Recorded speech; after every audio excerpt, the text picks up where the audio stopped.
corporation, which will go directly to boost their pop, which will put hundreds of millions of dollars in the pockets of executives. Has anybody noticed the Bush administration has not offered one single aid plan for any unemployed airline worker?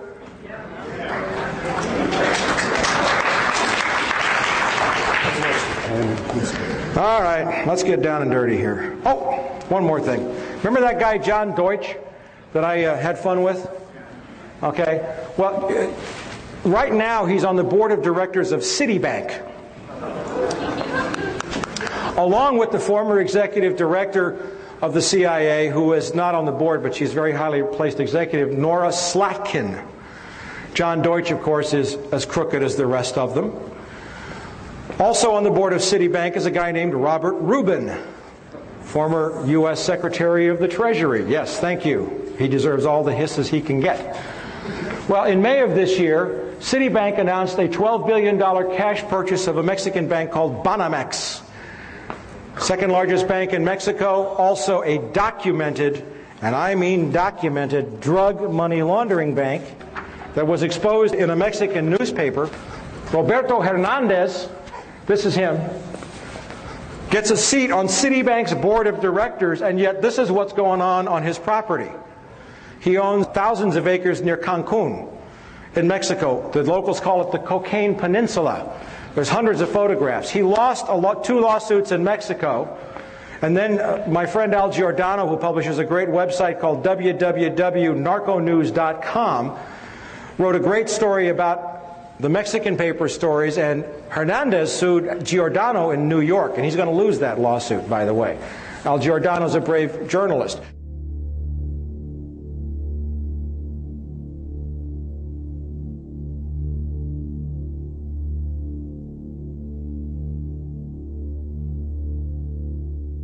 But the point I'm making with this is that the criminality had gotten so out of hand by May of this year that Citibank would openly buy a known drug money laundering bank and put the drug money launderer on its board of directors. That's the need for drug cash in the U.S. economy right now. By the way, Citibank's record of involvement in drug money laundering is extremely well documented in the Wall Street Journal and the New York Times. It laundered some, I think, $300 or $400 million for Raul Salinas de Gortari, the brother of the former Mexican president. Now let's go to some other things that are going on in the economy so that we set you up to understand what's going on around September the 11th. The U.S. economy is being looted. Anybody here remember the savings and loan scandal? You know, the gang that's in the White House is the same gang that brought us the savings and loan scandal? That took $500 billion out of your pockets. Well, here's some new developments in the government. And by the way, I'm not a Democrat or a Republican. Bill Clinton's a sleazebag too. Okay? That so-called liberal put almost a million nonviolent drug offenders in prison to boost the shares of companies like Corrections Corporation of America and Wackenhut. He destroyed many of the welfare laws, and one is not better than the other. But notice this, HUD loses, HUD, Housing and Urban Development, $59 billion. When was the last time you lost $59 billion? This was from testimony in Congress by Susan Gaffney, Inspector General of HUD. And you know what HUD said they did when they couldn't figure out where the money went? We made an adjustment in our checkbook. Where's that money going? You'll find out before we're through. Now, if you thought that was bad, the Defense Department cannot account for $1.1 trillion that seems to have vanished within the tangled system of financial accounting put in place by private contractors. Do you know who the private contractors are? Lockheed Martin and DynCorp. Okay? HUD... Oh, I dropped a microphone. I have more microphones on me than the FBI has in my living room.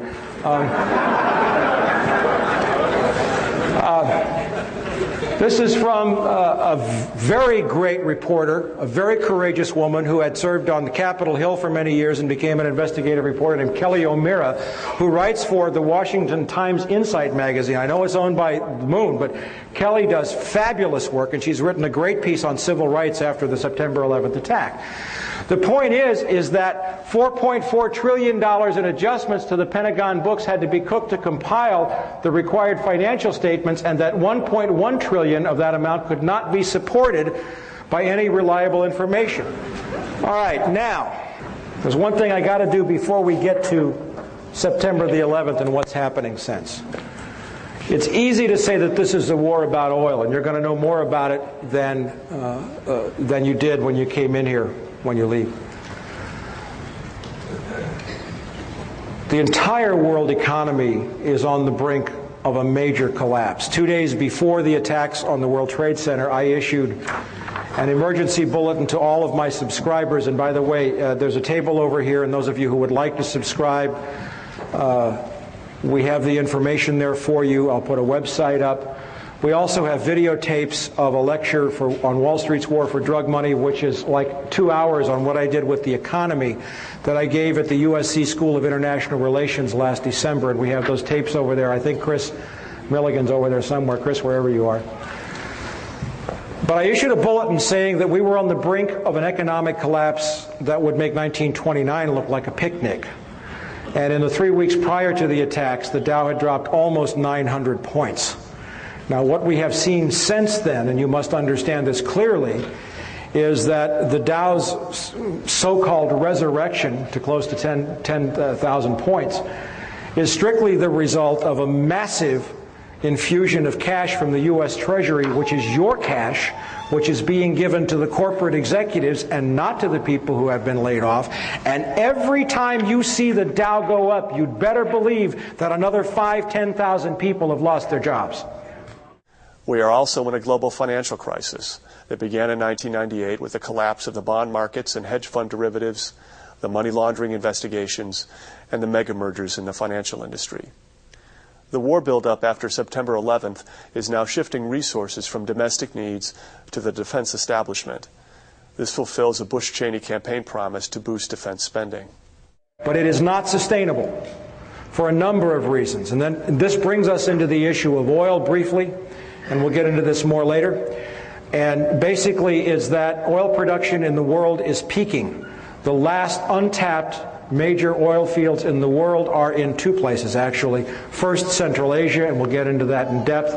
And second, guess where? In Colombia. Okay? And this is now a war, and this is now a moment in human history when the age of oil is nearing its end. Because world population and